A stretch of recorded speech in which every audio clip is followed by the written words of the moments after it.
I clicked the wrong button. There we go. Hi, everybody. We are back with another episode of Tales from the Tavern. I have such a great group. I'm so excited to have these people here. We have questions that are like pouring in already. So I'm just going to go right in and I'm going to have everybody go around and introduce themselves and give us a little about who they are and what they do and where we can find them on the internet. And so actually we're going to start with B. And then we'll continue around. So go ahead, B. Tell us a little about you. Okay, hi. I'm B. I'm 21. I go by He Hit, and I wrote a TTRPG last summer. I made the Wyldrvir TTRPG. It's a combat-free, rules-light system that's all about like traveling with your friends in a magical world. It was really made in response to everything that was going on, the lack of being able to do things that go outside. And, one of the nice things we did with Wyldrvir was everything about the game is free. It's all on a Google Drive link. Every build we've written, I've written like 5 at this point. Multiple campaigns and setting notes, all for free. And now we're starting to roll them out on itch. It's pay what you want. We have a Patreon that lets people support us, and we host a podcast where I run the system for some friends who helped me make the system in the first place. And we're taking our own adventures going through that world. It's really fun. I've gotten to be on some really awesome projects with Wyldrvir and meet some really cool people. Awesome. Otherwise, I do D&D campaigns, and the Frostwalkers was also Nick for a while. Well, very cool. Well, thank you so much for coming on. I know we've tried to coordinate this a few times. I'm glad it finally worked out. Also, chat loves your hat, so they are fans, and Nick says he loves your game. So thank you. All right, next we'll head down to Lex. Hi, I'm Lex, or call me they, basically everywhere else on the internet. I tweet too much. I have far too many opinions.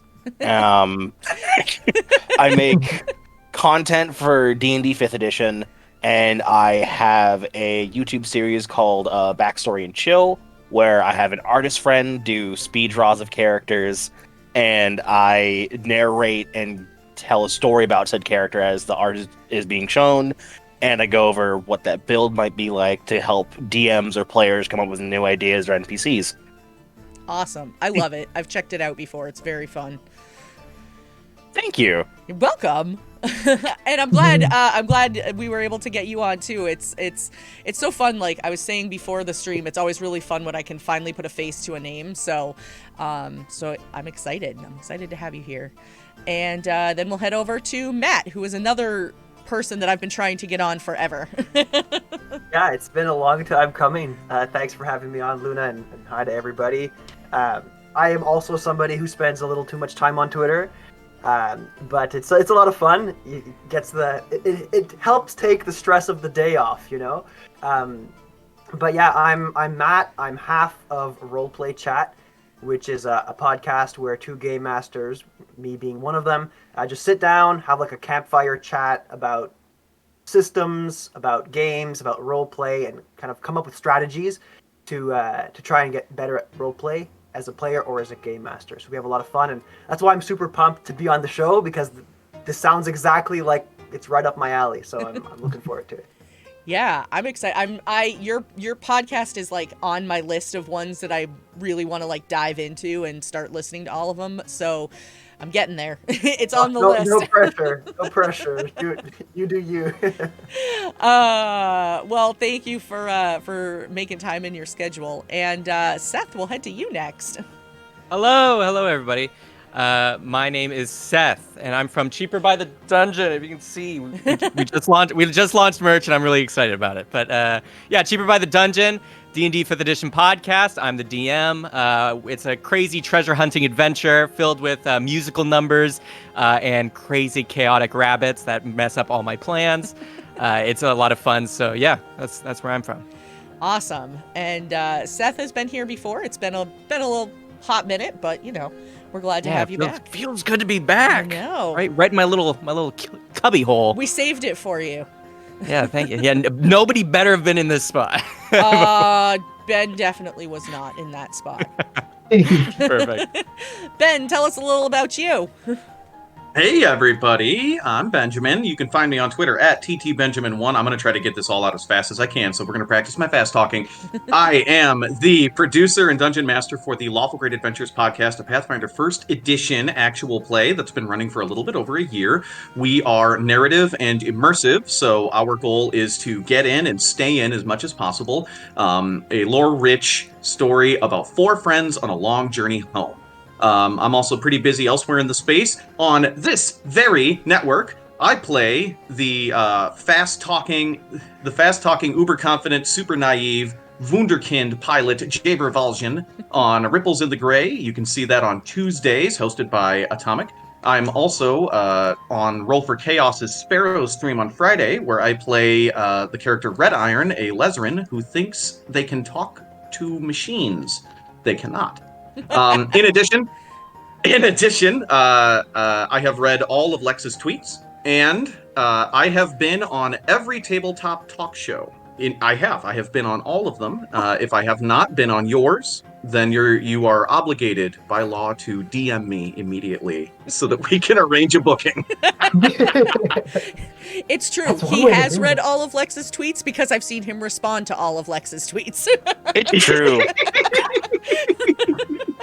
And do you know how I know that? Because I one day during the pandemic, when I had nothing better to do than read Twitter, set up alerts for his tweets, and I'm like, that's a response to Lex, that's a response to Lex, that's a response to Lex. And then I went, yeah, we're gonna turn those off.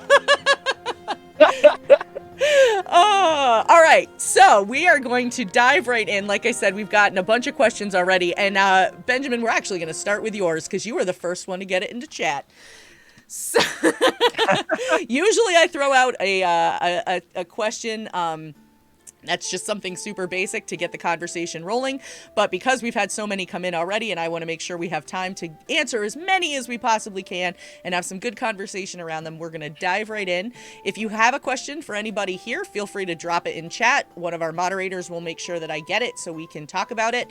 And don't forget, too, we have the Ask My Question Next using channel points. So if you want to use that, there's 3 of them available every night. You can use that, and we will bump your question up to the very next one in the queue. So there you go. So Benjamin would like to know, who are your go-to NPC archetypes that you just palette swap over and over again? Ooh. I can kick this one off because this was from we were joking about this in the green room right before the show. But basically, I have like 6 NPCs that I just always palette swap. I've got excited youth who's really enthusiastic about one really specific thing and will do anything the party says, even into his own death. I have a fatherly Russian voice, whom the party decides is their dead. I've got gruff southerner who the party disrespects, and then who disrespects the party, and then eventually they come around to each other. And then I know who that one is! I know, right? I have deeply sexy but also brooding bad guy who uses a lot of vocal fry at the end of everything that he says. And then I've got a few others. I love Awesome. Oh. Aaron says busy flashbacks to various characters these voices were. Yep.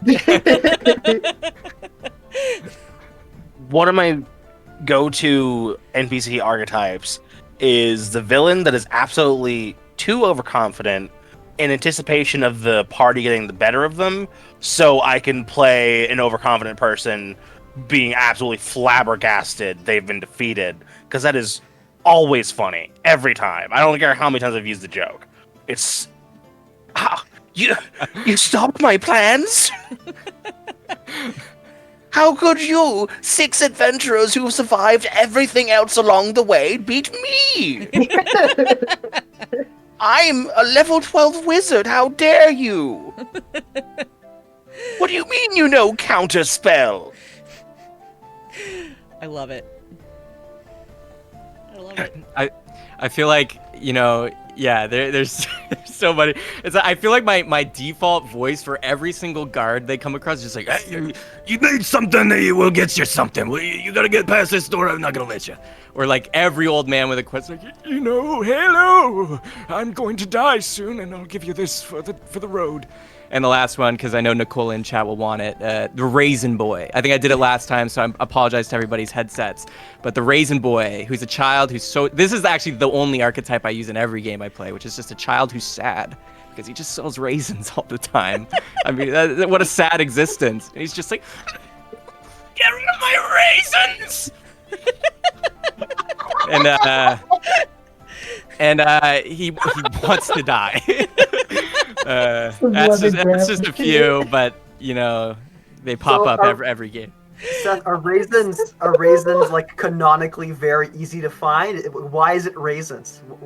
Honestly, they're not easy to find. He actually has kind of a commodity, but the thing is, no kid likes raisins. He hates the product he's selling. He knows he's not doing a service to people. The NPC that I will always fondly remember was when this was a Pathfinder game, because I started in Pathfinder and now I mostly play 5th edition. It was a Pathfinder game, which anyone that's played Pathfinder knows there's some wild subclasses with some absolutely bonkers abilities. There is a witch archetype that is based around the witch from Hansel and Gretel. Like, all your powers are like candy and food themed, right? So you get a free familiar, but your familiar has to be made out of cookies. Good. I I don't see the problem here. And one of the properties of familiars in Pathfinder was familiars were like fully sentient and could talk to their owners, but only their owners could hear them, at least until like level 7 or something. There was a point where the familiar can talk to other people. But what always happened with this player was the familiar was like, eat me. I'm bleeding milk. Eat me. It's just pain. Eat me. Amazing. And Somebody do it, please. And everyone had to roleplay like, what's he saying? Don't worry about it. I think for character voices, I tend to just kind of do my voice but a bit higher for a lot of characters. This one, it works pretty well. And there's different inflections of it, can do different things. I also kind of tend to do this voice, which is just a little more laid back tone and everything. But for some reason, this works for just generic assholes. I guess I just have a very punchable voice. I wouldn't say that, but they're your words. Harsh, man. I thought you said punctual, so I'm like, why is everyone reacting weird? Give me a second, Rizzy said On punchable. That voice just, I know he's gonna be on time. By the sound of it. So look, when you look, Thinking about it. Oh, sorry. Go ahead. I was gonna say, for me, one of my favorite NPCs to pull out, and I usually do it when there's like a lull in the story and we're not too sure where to go next. I have this this faction in the game that's kind of like a thieves guild, and they're, will canonically just create quests for people. And one of the members of this faction is this older gentleman who's like pretty small, pretty frail, and has extremely high dexterity and like can hide just about anywhere. And he has a voice like this, and he tells the brothers and the sisters of the guild about the next quest. And man, every time, one-shots or introducing new players to the game, I bring out, his name is Scrub, I bring out Scrub, and he always like kicks off the role play. It sets the tone for the game of like, this is the kind of game we're gonna have tonight. Nice. Yeah, I love Scrub. A scrub-filled game. Scrub's already made me uncomfortable, so good job. I just remembered one archetype I always have, which is weird guy with a cigarette who has to take a drag before he says something that he thinks is wise, but it's just random gibberish. So kid, listen. Oh gosh. He hasn't exhaled once since I started talking to him. Just inhale. You gotta understand. That's so funny. That gave rise to one of my players' favorite NPC, Socksman, who is just a were-raccoon who lives in the sewers selling socks. Hey, He was supposed to be a one-off joke, and they were like, he's gonna come back. I'm like, well, now he is. Now he is, yeah. yeah. An NPC in the Frostwalkers when you were doing campaign 1 was a wraith.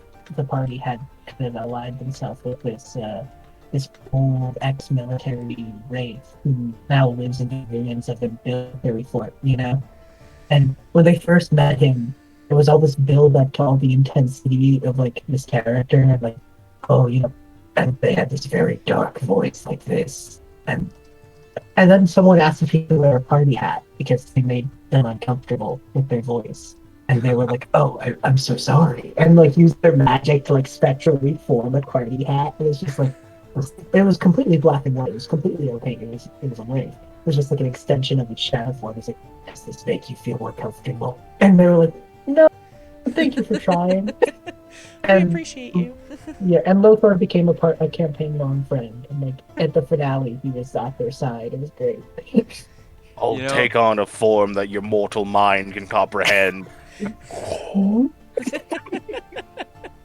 I think it's always interesting, like, whenever you talk to somebody who's, like, getting new into dungeon mastering and stuff like that.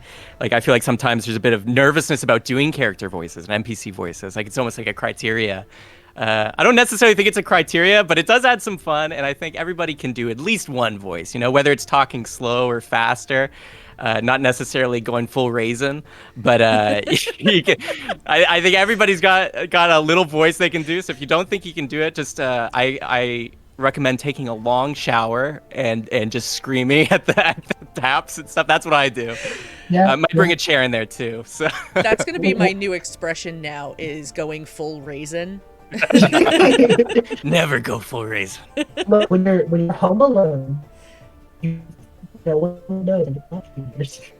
So It's when you're at that's what you practice. it's when you're at the end of your life, the last Raisin, when you're almost dried out. I do spend a lot of time just walking around my house doing character voices. Mm-hmm. Because one, it's fun. And two, a lot of the voices I end up keeping are the ones that like. So I have ADHD, so I do stimming, which is stimulation stuff a lot. And there's a lot of voices where like if it's deep enough or raspy enough, I can like feel it in the rest of my body. I'm like, yeah, that's a stim. I like it.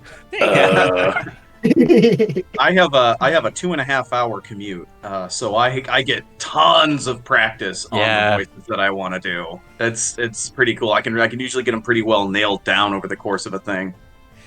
I really like how. Oh, sorry, Luna. No, I was Go just ahead. going to say voices are not a forte of mine. So the way that I tend to differentiate between like characters is more so in the like it might be the pace that they talk or the inflection or the way that they enunciate their words. Like I did a character for a one shot months ago, back around Halloween, and he was a wombat named Cornelius. He was the combat wombat, and he didn't talk a whole lot differently than I do because I'm like I have no idea what a combat a combat wombat's voice would sound like, but he tended to talk a lot like this, and so this was the way that I had to talk the entire night during the stream, and it was like by the time I got to the end of it, I'm like I have to like get myself out of this because it was really bad. I had a. Oh, go ahead. Oh, I was just gonna say, there was one voice that had 2 different characters attached to it based on speed. In campaign 1, there was Caleb, my friend's character. He was the main NPC, constant helper to the party, guy in the chair character. Had a lot of development with them. And then during my first ever therapy stream with the terrible party folks, I made a character named Jitter, and his name was Jitter because this was the first time I ever did anything on Twitch. And I made an Avarial Invention Wizard who just motor-mouthed everything. So even though he talked like Caleb, he talked really fast and was really into things and was constantly trying to come up with new ideas, and that's how he talked. And so even though the voice level was the same, the speed differentiated Caleb and Jitter, which worked when they weren't in the same rooms. And then they were in the same room, and that was fun. But I really like how, and we kind of touched on it already a little bit now, but I really like how, I think was it maybe you, Ben, who said that it's like this criteria that people assume is something that a dungeon master has to have. But it's definitely not. Like, it's 100% not. And I think the only benefit to doing the voices to me, obviously it's a lot of fun for me to do, but it creates a really clear distinction between when the game master is talking and when the NPC is talking. Yeah. So I think like any little trick that you can do, like you said, Luna, like speeding up your voice or talking, enunciating, pronouncing certain things more clearly when you're talking as one NPC or another, even if it's a small distinction, it makes a big difference. And it just made me think of like philosophically, do you guys have any other things that you can do to make that distinction at your table without changing your voice? One character I had, which all of my players simultaneously loved and hated, was a gold dragon they met in like a dude's basement. It's like, this is my lair now. But the way I had him talk was I made sure he only, like, when I talked to him, I always had my hands up and I was always doing big hand gestures, which led to him over explaining everything. So it's like, listen, bro, I gotta tell you, I take great offense to you coming into my place, casting reduce on me. It's nothing personal, but I think I will have to kill you in self-defense now. Absolutely nothing personal, but you seem cool, but it's gonna happen. I'm absolutely sorry about that. Yeah, there's totally some other things you can do. I actually wanted to jump on, do a follow-up point and then answer that question, which is sometimes accents can be problematic, and if you are concerned that the accent that you are going to use is going to be problematic, you should not do that accent. And instead, you should find a different way to inflect the character, even if you do like doing accents. There has to be a human behind that, or it's just a caricature. And I have several accents that I'm like, oh, I'm gonna base this accent on like this and this, and then I start doing it, I'm like, oh crap, oh that's bad. So I change it up and do it. One thing that you can use is like catchphrases and vocabulary. That is true. Yeah. So you can think about maybe this person uses short sentences and simple words. Either they just don't have a lot of vocabulary, or they just speak very brief. You can give them a catchphrase that if they just throw it in every few sentences or once a conversation, that can be a very effective way to make it clear who this NPC is, and what they're about.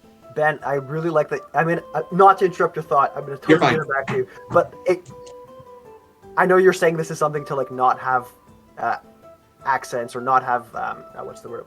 You know, like a voice for your character. But I find actually catchphrases make it really easy to keep your voice because That is true. if you have like a Yeah. anchor catchphrase that you know how to say in that character's voice, you just keep bringing it back, and it's gonna make sure that you don't stray off into like a different voice. So anyway, that was something that absolutely catchphrases are a big one. Sorry. No, super useful to for if Yeah. you're doing a voice to have an anchor. Very, very helpful. But also like just having something that they say. I mean, there are people who have manners of speech that kind of work in all the time. I worked with a military recruiter. He would say "sit there" all the time whenever he's talking about what someone's doing. Yeah, he'd be like, "Oh, yeah, this guy at the bar. He sits there, he orders a drink, and then he sits there, have a drink, and he's talking to his wife, and she sits there, and she's like harassing him, and I'm like." You say "sit there" like it's a comma, right? There are people. So people I have. know someone who does that with basically. Yeah. Yeah. So if you don't want to try to struggle with a voice, you can just weave in little speech quirks, and maybe that'll work. I've Yeah. said it before here on this stream, but not to this group, so I'm going to say it again. I played a character one time who was known for malapropisms, and so those are like when you say like when you mix up like two idioms, or you say, could you be more Pacific? Or, that sort of thing. And so that was very much like this character's thing, like you can lead a horse to water, but you can't make him lay down, and just would screw stuff up like that all the time. And Infuriating. Oh my god. yeah, I love it. but it was so much fun, because it was like, I don't have to know the rest of this entire phrase myself as me, Luna, because they're gonna screw it up anyway. So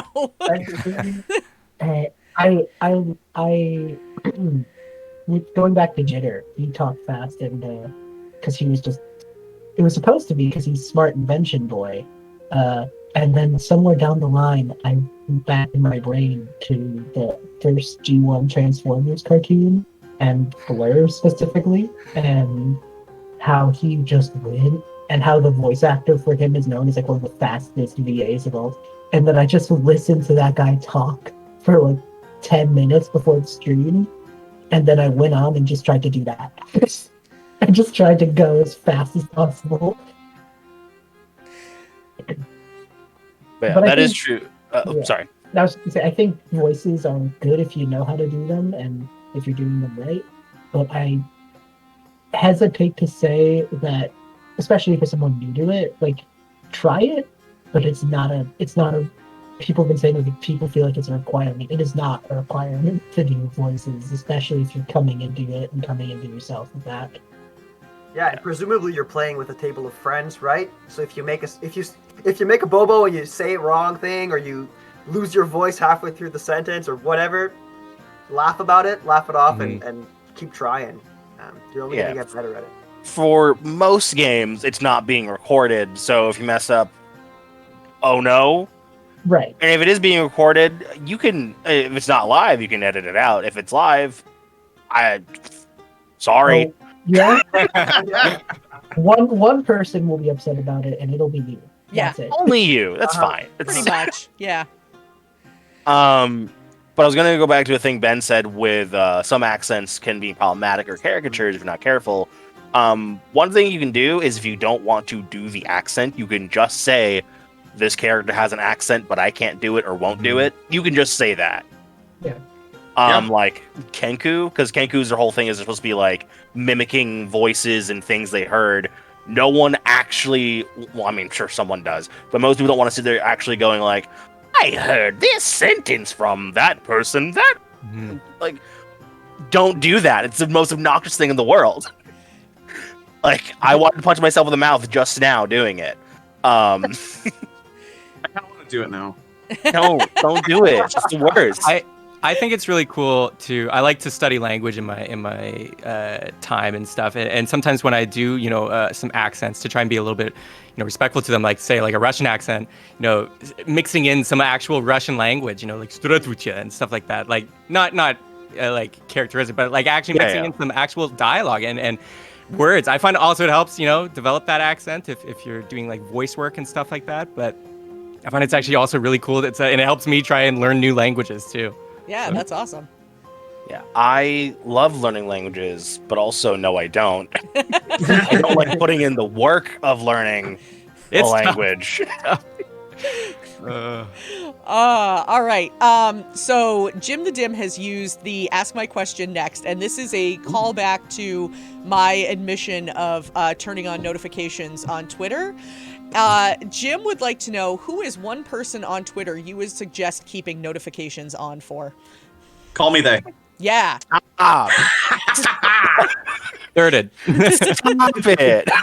This is real embarrassing. I have one. There's I have one that's real long.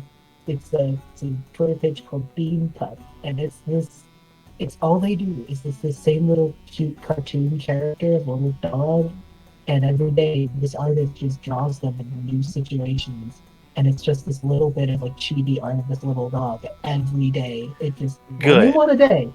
It's just like, this is nice. Yeah. Wholesome follows are good. For TTRPG content, I would definitely go with Lex. I would go with Ben. If you're just looking for wholesome content, Thoughts of Dog. Oh, definitely don't come to me for wholesome content. Yeah, don't go to that. Lex for wholesome content. Don't if you do want that. wholesome content, go to Thoughts of Dog. All of those are tweeted out from the perspective of a golden retriever. Good. Oh. Alright, I'll kind of like lean on the dog train here a little bit. There's this one account called Can You Pet the Dog? Yes! And I love that account. It's Very good account. It's just beautiful. It basically tweeting out whether or not you can pet the dog in various video games. Yeah. And like if they update it in a patch, there are some games that they've actually gone and patched in to allow you to pet the dog because the Can You Pet a Dog Twitter account got on top of them saying like, oh, you can't in this game. Anyway, it's a wholesome account. You should go check it out. But speaking of Ben, yeah, I'm gonna embarrass you now. Ben does have some very good takes on Twitter. Also, Ben and I, via Twitter, realized that we should definitely write a supplement at some point for TTRPG. Yes. We were gonna write a supplement of pantheons and gods to add to anyone's campaigns. I saw that 'Cause- conversation, and I am desperately waiting for the whole thing. So One day I we're wanna gonna do do it. Oh god, I do really it. want to. Whenever I post on Twitter, it's for 2 or 3 things. I'm either sharing just a random thing I thought about, or I'm like, hey, it was 2 a.m. I had an idea. I spent 3 hours on it. Here's a book. Like, that happens a lot. Last weekend I was looking at MTG stuff, which is my guilty pleasure. I apologize. Magic together, I get people. And the new site is Strixhaven, which is this cool magic school every day. And I was just like, man, the Guildmaster's Guide turned all 10 guilds to backgrounds. I thought that was really good design. I loved it. I was like, Then I blanked out, and then all 5 colleges were backgrounds on a Google Doc, and I was just like, well, just one for this is, I guess. Here it is, I guess. Here it is. I do enjoy Magic the Gathering, and I could go on a mini rant, but I'm choosing not to, about how the alignment system's awful and use the colors from Magic the Gathering. Use the color wheel set. I have done this with literally every character in my current campaign. Just do it. Alignment's bad. Color pie is good. There's an article my friend sent me that like breaks down the colors for I someone. know the one you're talking about. It has this, like, it uses the tricolors as a little bit. Yeah, I've sent images of this article with people. Yep. I think it was like a month ago. I like quoted that article like almost from start to finish because I mentioned I like the color wheel more than alignment. Then people started asking me questions, and like I basically just like copy and pasted the article on Twitter. Yeah, that's what I did. I hate to post that too now, I guess. But yeah, the every character, every campaign, I think about their colors, and this has tricked my friends into getting into it. Planeswalker campaign will happen one day. Planeswalker campaigns need to happen more. They do. It's really fun. I mean, character creation, getting to pick your own play, getting to pick how you start picking these decks, and it's Yeah. What was the question we had? Right, yeah. Who should you follow? Whose notifications on Twitter should you keep on? Oh yeah, Luna. No. Yeah. All right, 'cause fine. when I I- mean, you can if you want to, but Because when I first started getting onto Twitter, because I didn't use Twitter until the pandemic hit, I had nothing to do with my life. One of the people I bumped into, like within the first month of me being on Twitter all the time, in the TTRPG space, was Luna posting something wholesome like every day, and I'm like, what is this? Is this a person being nice? it's kind of my thing, man. I'm like, I'm here for vitriol. What is this? I think I I'm remember you toxic. commenting on something about it. Like, I don't even remember what you said, but I feel like I remember a comment about that. I do remember vaguely making a comment about it. I feel like I was afraid you took it the wrong way, and I just never commented again. I think I bullied myself into never interacting again, in case I said something wrong. The other thing is, if you're on the internet, you also need to learn to grow a thick skin. So, Yeah. you know, I think though you gotta. I agree. Like, you know, I thought Twitter was just gonna be this toxic pit, this toxic pit of despair and sadness, which it mostly is. But But I the think view is great. yeah, but the views are great. No, I agree. Follow positive people. Like I Yeah. think we mentioned even earlier. You know, Shannon of Paradise RPG. She's Yeah. great. She's super nice. David Yeah. Tolstra of Farm Afar podcast. yeah, Great he was guy. in chat a minute ago. Yeah. He had to duck off to help a roommate with something. Was he? Well, David, you're Okay. missing your shout out. I've talked You to get one. Dave a couple of times, and it's always been great, but Yeah. I don't get to talk to him often. So every time he just like shows up for half a second and whatever I'm doing, I'm like, Dave, come back. Please, I missed David, you. I need your Yeah. magic. And That's Walk a with run. Maple and stuff like that. Like I'm sorry I don't know all their Twitter handles off the top of my head, so these are probably just names to you. but Google or Twitter or whatever. I got to run a one shot for Philipar. They're great people. Yeah. Yes. I love From Afar. Yeah, Yeah. that whole crew is really cool. Yeah, they're cool. Ryan Mossbarger from Dice Populi and Run DMG. Mm. He's really fun too. Oh, Super Dylan. Super Dylan, yes. Yeah. She's One of the best become Dylans. she's become one of my better Twitter friends over the year. I've realized that I've ended up becoming better friends with a lot of like women and femme creators on Twitter with like several thousand more followers than me. And I'm like, I don't know how this happened. I don't know how I got your attention or why you think I'm worth your time, but I'm here right now, I guess.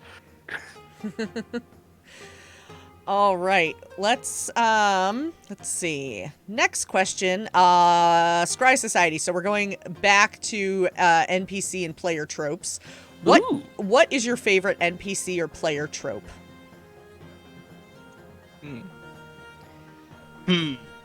I like making characters that. It's a weird. Again, it's hard to think of it. But my favorite trope is, okay, is reading characters that I know or something, and being like, well, this makes sense that you know someone like this. So, like, if, for example, my character is in a thieves guild, then I'll make 2 or 3 characters from that guild and like throw them at them. And be like, here's these 2 people. You know, it's not so much a trope as much as a style. But when I make NPCs, I like to be like, okay, this is the thing you want to do. Like, this is the kind of character you want to make. Here's like 2 or 3 people that fit that mold. Also the players. Also the players. I didn't realize this was a thing I really liked until I tried it in a campaign I joined this year. I love characters, be they players or NPCs, who you know are keeping a secret, but you're trying to figure out what it is. And I have greatly enjoyed being a player keeping a secret from other players. Everybody like that though.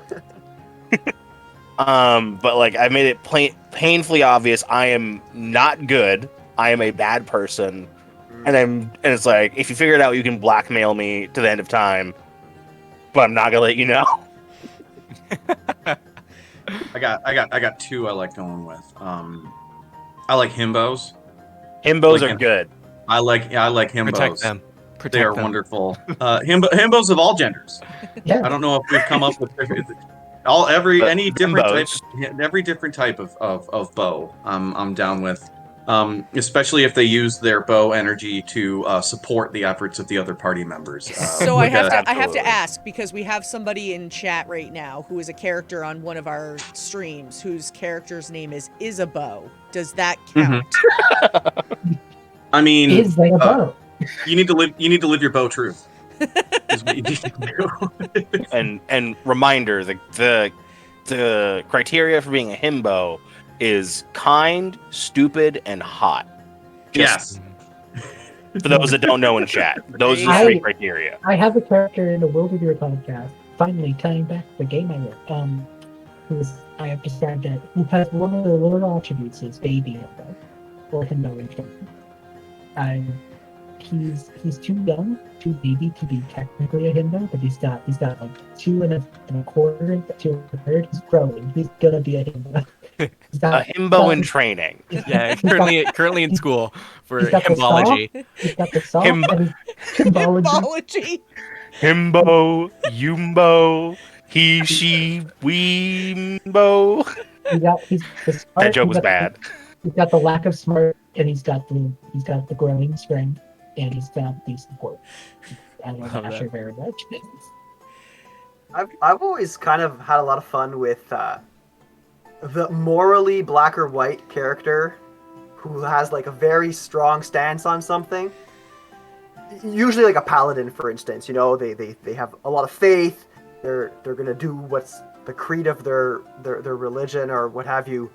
But I go into it knowing that there's gonna be things where my character is gonna have a moment where they do the wrong thing, and so I have this facade of having it all figured out. The character thinks, yeah, I'm going to follow this creed to a T, but then gets put into situations. And usually I try to tell my game master, like, okay, these are the situations you have to put me in so that I can show this other side of the character. And then you can see like all the holes in the sponge, and all the other characters can start asking you questions. And I find it really rich for player to player roleplay. It's a lot of fun. The Javert arc. I love getting a Javert in there. The party loves to prove them wrong. Yeah, it's too true. I think for player characters, my go-to trope is I want to learn the history of this world because I play a lot of Humble games, and it's single-handedly the best way to get your DM to be like, "Oh, you're gonna have fun, kid." Yeah. Well, I think going off that vein too, it's like my favorite type of player arc or trope, I guess, is the fish out of water. I think it's like so effective. It's so fun because just as you said, like in a homebrew world where everything might be new, obviously you coming in as a player don't know anything about the world, so you can really embody that character with just your lack of knowledge. But also, I find it gives you a lot of free reign to be maybe chaotic lawful, if you will, I guess. Like you can mess things up, be stupid, and you can just blame it on, my other world, or I was on the Feywild all my life and it was different there. I find it opens up a lot of doors. Sorry, I didn't mean to cut you off. Oh, no, go ahead. But now thus you understand the appeal of the Planeswalker game. Yeah, exactly. Because that means every arc you get to do that again. Yeah. Speaking of fish out of water, that was actually my first character was a literal merfolk. Because they did not live. They died. They drowned in air. It was called reverse drowning. Not suffocation, reverse drowning. It was in Pathfinder, like I mentioned. I started Pathfinder, went to 5th edition, whatever. I'm not gonna tell my backstory again. So my first character was like, I have no idea what's going on. I'll be a merfolk so I can ask every question about everything. I don't know what anything is in or out of game. So fish out of water, very good term. I was literally like a summoner, so my whole thing was like, I just summoned a big elemental to do things for me. Done. I don't know what's happening. Rockman, go. They know more about what's going on than me at this rate. Probably. Okay, let's see. Let's see, another question. Yes, Aaron, CL Primus in chat would like to know. Let's see. Do you have a lucky die or dice set? I have unlucky ones. Right I tell here. I don't. But I lambast my players when they send a d20 to dice jail for rolling a 1 because clearly it's recharged now. Like it just rolled a 1. It's not going to do it again, probably. Yeah. It's charged up. Like use it for the next one, and it's going to pop.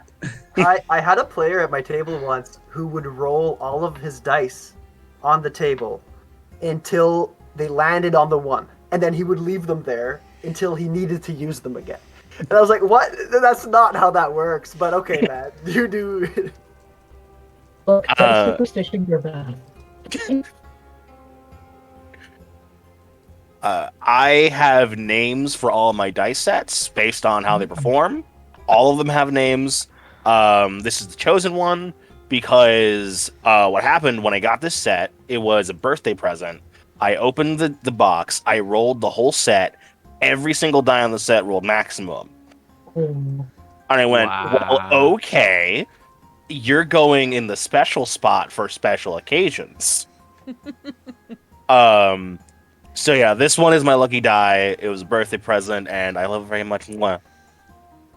You had think that you got- already. That I think you like, gotta roll it. Oh, I think you got to roll it and see what we get. okay, no joke. It rolled a 1. Yeah. I have a It knew. set. It knew. Oh, damn it! I have a set that I can't really call unlucky because I haven't used them before, but they aren't guaranteed to be balanced, so I am reluctant to use them. But they're super stinking cute because they're the key fish. They're the key fish dice from Oh yeah. from Greenleaf Oh, that's Geek. cool. But because of the nature of them, they don't guarantee that they are balanced. So I have 2 dice that I like a lot. There's this very light blue with gold trim one that's got some little white flecks in it, and I hit this one for the first campaign that I did because it was at like the Tundra region. It was really fun. That's my GM dice map. The second one has a much stupider looking for this thing. A little more sentimental. It's blue and red because of this. So Ooh. Oh, there it popped up. oh, that's cool. That's cool. Yeah. Sorry, you were lagging for a second. I was like, what am I waiting I for? was like, did I miss it? Yeah, That's cool. That's cool. Yeah, I just gotta rep my character base. Yeah. Oh, my cat is awake. Uh-oh. There we go. So let it scream. Consider ourselves warned. Yeah, found it. So I do have an unlucky die. Its name is Pumpkin Spice. I bought it at Friendly Local Game Store because I thought it was the ugliest D20 I've ever seen in my life. So I had to buy it because no one else would. And this child returns my love and generosity with nat ones perpetually, without fail. So whenever I pull it, I go, all right, gang, the DM got pumpkin spice today. They're like, hell yeah, easy game. We're good to go. Nice. You got to roll that one too. As was foretold in chat, just as not gonna lie, just rolled my lucky D20 and got a nat 20. So magic. Oh, I love it. All right, let's see. Next question comes from Nicola the Druid. Question: what moment in your games has made you cry the hardest, happy or sad tears? I have a couple, so I'll go last. I can tell you the one that made me tear up most recently. Oh, Yeah. So this is from Lawful Great Adventures. Now I cut this part. I'm behind. Don't spoil. No, go ahead. I'm not. No spoilers. Got my But Kleenex just in case. no spoilers. But someone died, Oh no. Oh, and there was a very quiet private service for the party and this major NPC's close friends. One of whom is Otis, who we were talking about. He's the excited little boy voice that I do, and Otis was kind of traveling with this character, and like they were best friends, basically, like kind of a father-son thing. And so Otis, I started describing this private moment that Otis took for himself in the middle of the funeral, and I actually couldn't get through it. Oh. Yeah, I actually couldn't get through it. Took me about 3 takes, I think. I believe it. Listening to the start of that episode, not hearing the piece that was cut, but just hearing the piece that was even there. I think I even put something on Twitter about the fact that I was like, oh my God, this can't be happening. Yeah. I think the final product is actually a mixture of like usually I'll do one. I'll only keep 1 take no matter how it goes. But I think this is one that I actually cut up because I was like, oh, that part I can't get one contiguous. Yeah. I can't get the whole description out. So, but I got. But yeah, that was very sad. A funeral scene for a major NPC on the show. Yeah. There's one scene that happened like 3 years ago, which absolutely got me. Was so this player was playing a character because their first character died, which was the first time I killed a character, which already felt bad. But what he decided to go with was the character that died was the second character's daughter. And so the way that she died was the rest of the party had to run while she got left behind with like a cult of necromancers. So it was like, there's no way she's just dead. She's definitely undead something or other. So she became an undead earth elemental barbarian shenanigans thing. I don't remember what the hell I called her, but she was full on like Wrath of the Lich King, but rocks instead of ice. And the final fight with her, it was like a one-on-one dad versus undead daughter. There was like a floating fortress. They both fell out, and they finished the fight while falling from 5,000 feet in the air. Like, and they were just going bare knuckle brawling as they fell to their death. And he eventually won before he hit the ground, so he's able to put his daughter to rest, and then he died when he hit the ground. That one got me. Wow. Oh, That's brutal. that's why I left it no. It got cleared. Oh, But then also there's an NPC who his player character eventually married at the end of the campaign. The NPC jumped after them, and she was a cleric, so she had Revivify. oh. So she revived him when she hit the ground, but she didn't survive the fall. I fudged it so she could Revivify, then die. Wow. Damn. That's It was like drama all at once.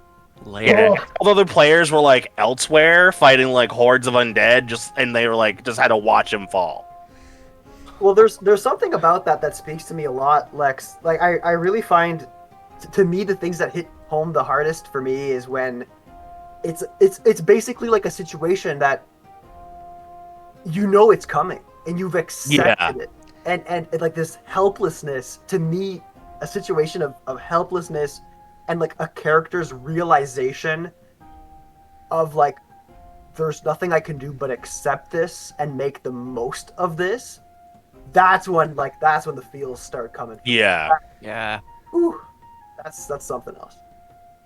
You know, it was brutal, but also it felt like a good ending for her and him somehow. Like, but It was right, but ow. yeah, because it wasn't even like they were high enough in the air. I had to narrate like 3 turns of them falling, and that's the part that made it hurt. Because it's like, you're gonna die. Neither of you can fly. You're objectively gonna die in like 2 turns, and that's gonna happen. And I'm aware of it. and there's nothing anyone here can do to stop it. Ugh, I'm getting the chills just thinking about it. I said we can last, so if anyone else has one, go. Sure, yeah, I got one. Spoilers for my show too, if you haven't listened. But basically, it was at the beginning of our season 2. We just finished season 1 of our show, and we were riding a high. Had a really good wrap up to that arc, and we were going forward in our campaign. The party had rejoined, and they were all stronger and more bonded. Everybody was riding highs. And then our bard, our tiefling bard's siblings came, and things got messy, and they've been hunting him down for years, and they killed him because the other players were away, and they were rushing to get there, but they couldn't make it in time. Oh. And they fought, and he died. But the thing about this character was that, when he was making his character, he told me his character always thought that he was the son of the demon king of the universe, and he had no real basis for that belief, so it was kind of a comedic thing. And he always had this amulet around his neck, and essentially it shattered when he died, and he found out basically on the brink of death, in between life and death, that he was kind of a reincarnated vessel of that demon king. So it was kind of this thing, but he was in a coma, and he was essentially dead. And for all of season 2, this guy was dead, and the players would visit him on their airship all the time, and over the course, they'd just be like, every now and then they'd go and be like, how are you doing, to like a comatose body. And it was always really emotional whenever those scenes came up. But then the perfect kind of mixture happened. And this is where the tears came, was our druid is a Circle of Dreams druid, and they'd been becoming more in tune with the dream world and stuff. And essentially, they were guided through the dream world to his comatose state. And there was an incredibly emotional point where basically they were like upside down, and the lake was above them and the water, and they were standing on a rock face, and they were looking up through the lake, and they could see the reflection of the bard, that he was finally there, and they hadn't seen him for literally in recording times. This had been a year. Wow. Of real life gameplay, and him and the other player grabbed the horns, and they were pulling him through the water. It's an emotional scene. It's great music with it. And just as they pulled him through, they woke up, and they didn't know if they succeeded, and they had to go deal with this other threat that was imminent. And in the middle of that threat that was about to kill another one of the players, boom, out comes our bard, full demon mode, like lava skin, everything. He'd powered up, comes, just decks the bad guy in the face, like sends him flying, just absolute heavy metal shit. And he also the bard made in secret this epic, like, I'm back song, like a fully produced song that was like heavy guitar metal, and he's like, I'm back, and boom, and they would just punch them. It's epic. You can find it on our YouTube, just the song, if you want to hear it. But it was just so emotional. Everybody afterwards was just like drained in tears and everything. It was super cool. Yeah, this So good. Yeah, That's season amazing. 2 finale, part 1 and 2 for that lake and song part, if you want to see it. I absolutely. gotta watch that show now. it's heavy metal. Man. It was crazy. I like that you talk about music too. I kind of want to take a tangent on that, but I know that you want to do your sad story, and I want to do one too. So I'm gonna try to remember that tangent, but go for it, B. Say your sad story. Hold on, okay. For sure. I have 2, but I'll make both of them quick. One from Frostwalkers and one from Wyldrvir. The Frostwalkers one was the party. So the party knew Caleb from episode 1. Caleb was my Prince character. He was the little ally NPC, good wizard prince, and him coming into his own and accepting being a leader, and also rejecting the title of king was a big part of his character. And in his past, he had an advisor, best friend, we'll have named Donna, and she pulled a sacrifice play in a big fight of things. And what I did was Anna's spirit was in the ethereal plane, and for 50 years that she was gone, she was planning Operation Break Out of Death and get back to protect her idiot boy again. And she pulled the characters in their dreams and was just like, hey, you don't know me, but you know someone. Here's what you gotta do to make this happen. And throughout the whole arc, her spirit was basically the guiding force, telling the party how to rescue her from death. This wasn't the part, like, she planned this out. her spirit was the one who moved all the pieces and got everything together. And so at the very end, when they did the final steps and got her into play, that last session, that last artifact they needed to get, their encounter was this whole archetype and everything. And the theme of the whole episode was dealing with abandonment. Because this old tower had been left to rot for 50 years. And the magic in it made it like some kind of sentient. And it hated that it was left alone for so long. And then no one cared for it anymore. It's this old place rotten and withered away that used to be a school of mages, you know? And he was like doing things like moving the architecture around. And when the party finally found out the theme of abandonment, that's when it done like this whole thing was just Mama didn't want to be alone. And she didn't want to die because she didn't want to be without her bodies. And they pulled that into the resurrection ritual they had to do. And they were like, we're here for you. You were here for us. You got us out of so many jams during the campaign arc. Like, it's our turn. We're going to fight for you now. And the line I remember getting everyone was, you guys are asking me if I may return. I was just looking for the invitation. And they woke up and she was there. And she became a part of the party for the last arc of the campaign. Giving her, she was a lich at first though, like they're Bambone, so they had to figure out how to get her regular body back, but then she was just on the team for the rest of the game. It was really cool. The Wyldrvir one was much shorter. One of my players is a creative, so they're like a total Warforged mess, and she finds out that she's a prototype, and that the later models went on to basically be this world's superhero Power Ranger TV actors. And everyone loves them, and no one knows she exists. And so she meets one of her siblings for the very first time, and he's an asshole. He's just the worst. The fame's gone to his head. He's like berating her, just like, oh, and he says something like, your usefulness was in bringing us. Your role was to be the start of our greatness. Take solace in that and go home to the lab where you'll be safe and hide there forever.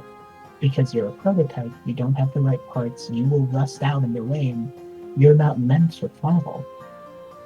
Let us be the healers. And the party, their mind skills is like the human equivalent of like 12, 13. She's a child. And the rest of the party are kids too. And they all hear this older, like, creative just rail on this poor kid, like, just be so demeaning and harsh. And they just band together and bully the crap out of him for the remainder of the episode. Just make him have the worst day possible. And at the very end, they're just like, Scales, we hope you know we will die for you. Don't even doubt it. That's not... Sandblast isn't your brother, we're your family. And she, like, this robot was like, yeah, you are my family. And it was just, Games are emotional. yeah. They really are.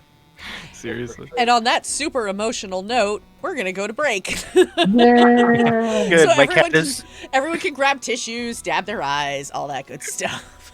I'm gonna free the water elemental from We're my gonna eye. free the water elemental from our eyes this time. Yeah. And if you don't know what that means, we will teach you. Not right now, though. So we will be back right after this break. And so if we haven't gotten to your question yet, we will as soon as we come back, and we will go from there. So have a good break, everybody, and we'll see you in just a few.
And we're back.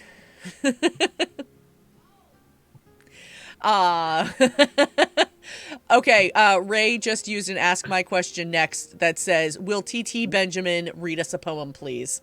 Oh no. Okay. I didn't see that in chat, and I definitely didn't prepare anything. Let me just hop over to another window here. Oh wow, what's that? I had one up. Okay, here we go. I love it. All right. This is verse 4 from The Wasteland by Ts Eliot. Death by Water. Phlebas the Phoenician, a fortnight dead, forgot the cry of gulls and the deep sea swell and the profit and loss. A current under sea picked his bones in whispers. As he rose and fell, he passed the stages of his age and youth, entering the whirlpool. Gentile or Jew, O you who turn the wheel and look to windward, consider Phlebas, who was once handsome and tall as you. Well, okay then. Wait, keep going. Yeah, I wasn't ready for it to stop. Keep Right, going. I know. Ray and I, Ryan. Speaking of collaborations deferred, Ray and I have a dream of doing a Twitch stream where we play a game. I don't know, Dark Souls or something, and then like we hot seat it, so we take turns playing the game, and while one person's playing, the other person just reads poetry out loud. There you go. In just like a smooth like ASMR style. That's my kind of vibes. Yeah. Poetry is the hardest game of all. It's true. Yeah. As It's someone the who's Dark made Souls that of kind poetry, right? Yeah. The Dark Souls. Poetry. Oh, Here's my poetry any percent speed run, no deaths. I'm gonna be reading all poetry ever made. I sure hope there's no death. oh, I love it. I would so watch that. Not gonna lie, I never would. Not even a little bit. Like, I love you, but no. Doing it with 0 deaths? No way. No way. I would tell you I'd watch it, but never. That's when you just put it on and then just go into lurk mode and like clean your house. Yeah, I might do that for sure. All right. So 2012 Wolf's Blood has a very important question. He would like to know if your character suffers an attribute affecting injury. I don't know, maybe like having half their face ripped off and their charisma drops considerably. Do you strive to regain that attribute score or roll with it and see what happens? It depends on the character. That would be my answer. Because Depends I'm on the system too. Yeah, that's true. We won't get into that. Yeah, I'm currently playing a noble secret warlock. He says he's a sorcerer. But either way, charisma's important. He is full of himself. Not because he thinks he's hot, just because he thinks he's better than you. So yeah, he tried to fix it. Whatever it is. He'd sell his soul for whatever went wrong. Yeah, it depends. I think my himbo half-orc fighter, Garth Rakasan, who takes it to the limit all day and night, would not notice that there was some kind of a detriment. Garth would proceed as Garth proceeds, making no effort to fix the problem, despite the protests from the rest of the party. Like, Garth is down an arm. Garth will be like, I only need one arm. Like, I use a one-handed sword. Why do I need the other one? It's all good. Come on, we got monsters to kill.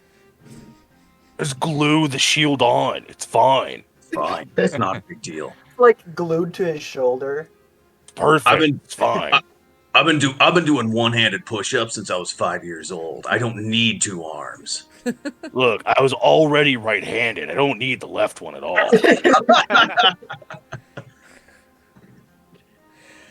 I mean, But yeah. I like the question. I mean, it's. I'm gonna like maybe dissect it a little bit, and maybe I'll interpret it in a way that is not what you're asking at all. So correct me if it's wrong. But I think like that what I find interesting about the question is that, you know, there's an opportunity for roleplay there. There's an opportunity for narrative there. Do you take it? I mean, for me, that the question is like the answer is absolutely you're gonna take it. But some systems can be a little bit more punishing in whether or not a life-threatening injury like that has a long-standing consequence on your character. I played a little bit of. It was a long time ago now, but I played a little bit of the Warhammer Fantasy roleplay, where it is a deadly system. Like, this is a deadly system, and there's critical. There's very serious critical injury mechanics in the game that make it so that if you get hurt by something that's very serious, that can stick with your character for a very long time.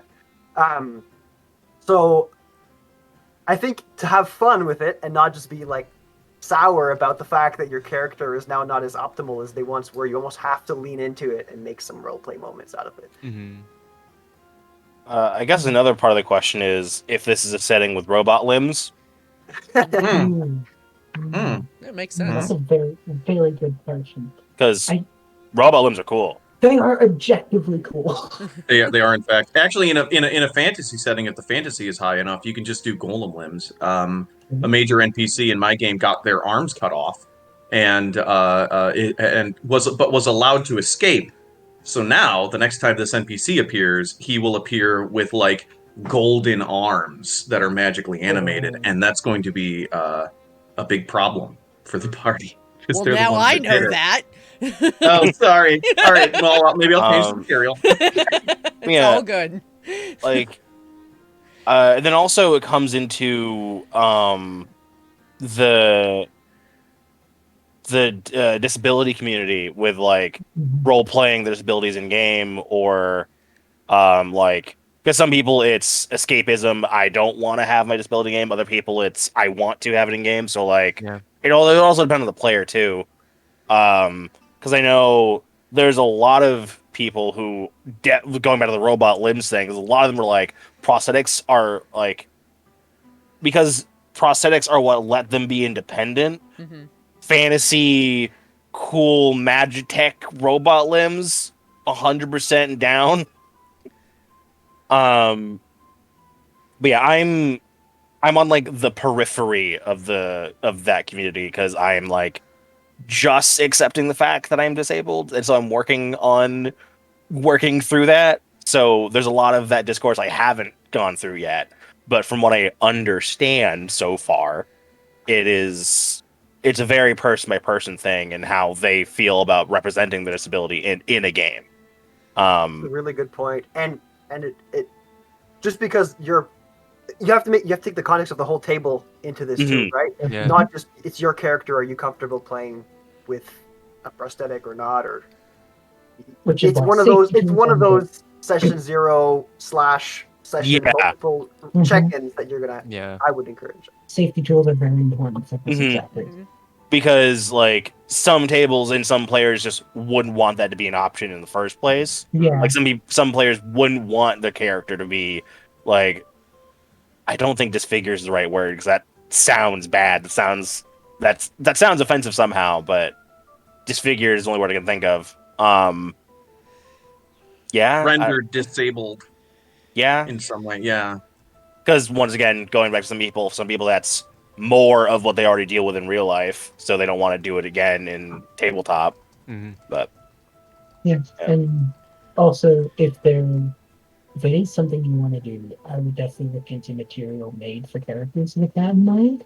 yes, Like the combat wheelchair exists and is good. right.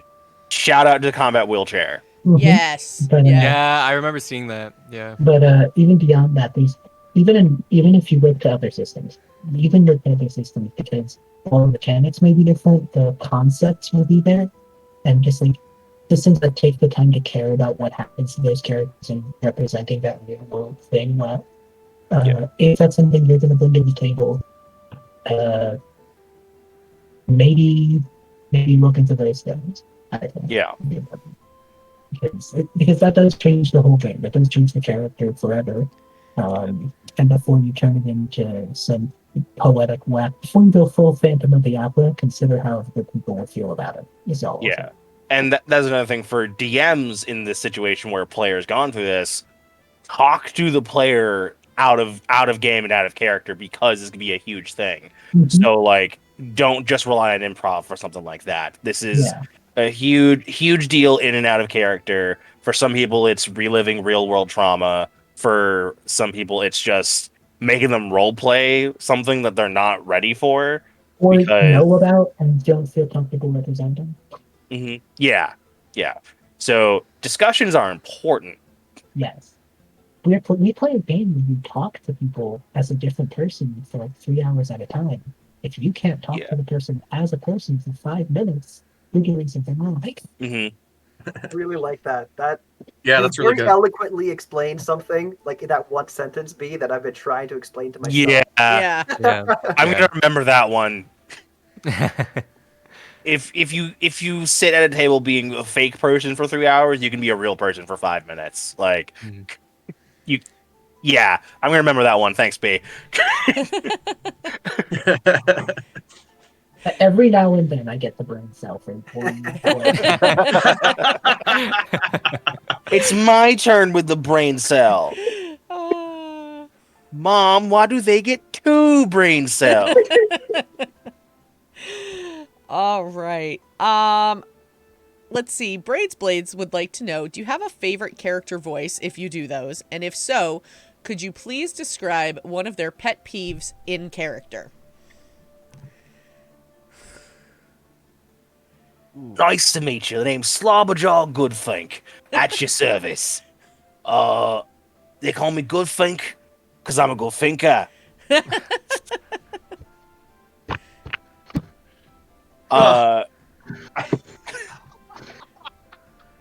You good? I'll never be good.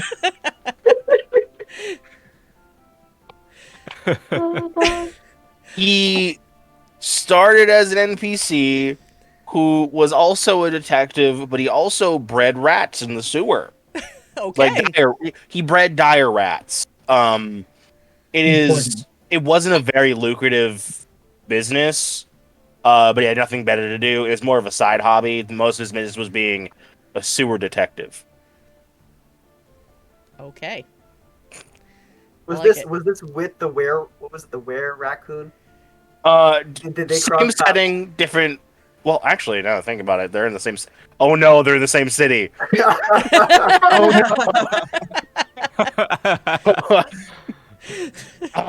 Oh no. I think you just Yeah. broke Lex. Now that's gonna happen. You gotta make that encounter has to happen. Yeah, there's a district in a city which was it was meant to mimic like real world like segregation and ghettos and like cities because if you didn't notice, I'm of color and I'm usually playing with people that are not. So explaining things explicitly is tiring, so I do it in metaphor, very obvious metaphor. So like the segregated ghettos were hobgoblins and orcs and everything, and to make it really obvious it was bad, their section of the city is called Plague Town. Holy Oh. crap! Oh, Nobody Good named job. that at the beginning. Nobody's like, oh, I'm gonna make Plague Town here. You know? It's not even a section of the city. They literally went, we're not using this section of the sewer, we're gonna just clear it out, you can live down there. oh, no. Oh man. So yeah, Slobberjaw Goodthink was just a hobgoblin detective who lived in Plague Town, who would like sneak into the houses of people up above and be like, yeah, I figured out what's going on. Here's money. Also, would you like a complimentary dire rat? I love that. I would die for him. Yes. Everyone loved him. My favorite NPC voice is ultra powerful ancient dragon that is posing as a human and secretly running things from behind the scenes. Hold on, here we go. Oh, back up.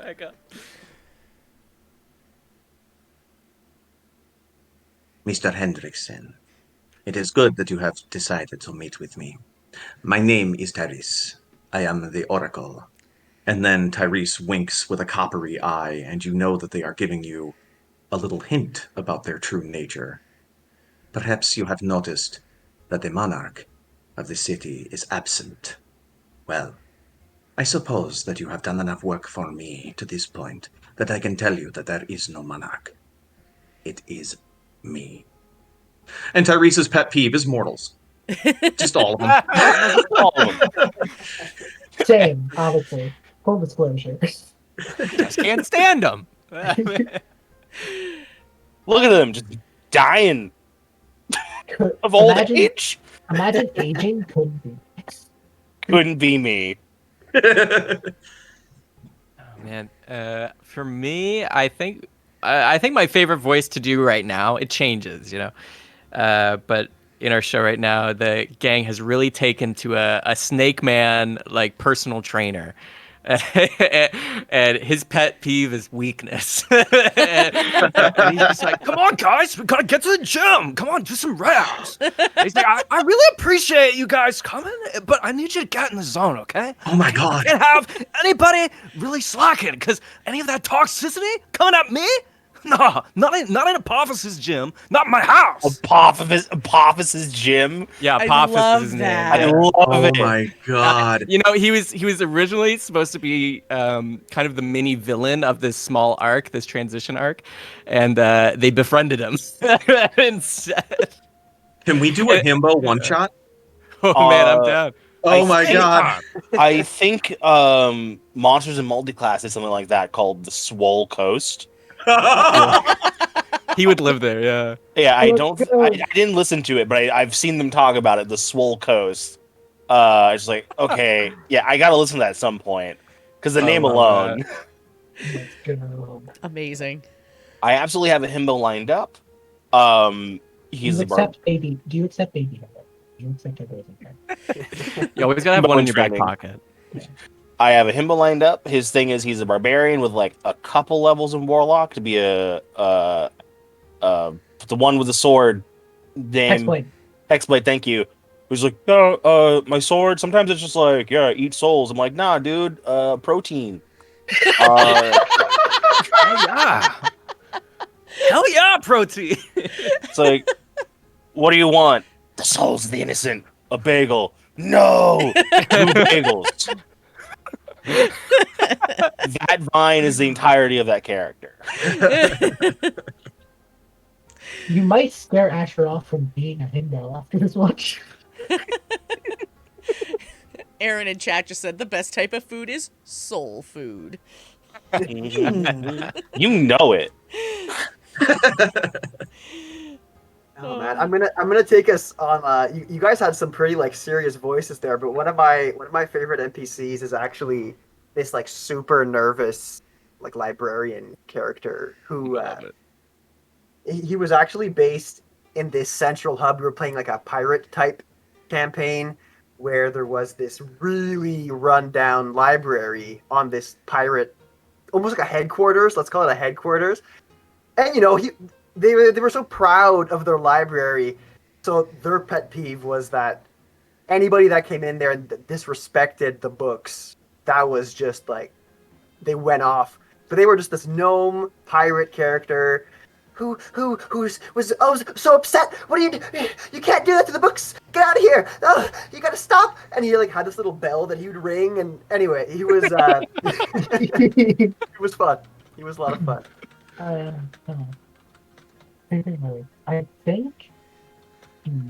think it might be Howley. Howley was my character for campaign 2 of the Frost Walkers, and he had a voice like this. He was a bit of an angry man. He wanted to just live and do his own thing, and everyone kept asking him for stuff. Most of all, his patron, who was a siren, and annoyed the ever-living Howley. And I think his pet peeve, other than his patron, just every time she was around, he would watch his and his energy just down. It's the worst. Because she had this very the DM played her to have this very seductress voice, because she's a siren. And she would just stop doing what you're doing. I hate it. Stop. We've talked about this. We've had this discussion. Stop. This is a business thing here. You give me magic powers, I do what you say. That's it. Full stop. Period. Stop. And just, I think that was his biggest pet peeve and the best interactions was the DM just being going for it, just going the whole 9 yards of the voice, and just saying things like, oh, you could do other things. And his response would be like, yeah, well, no. Good night. Bye. Closes the door.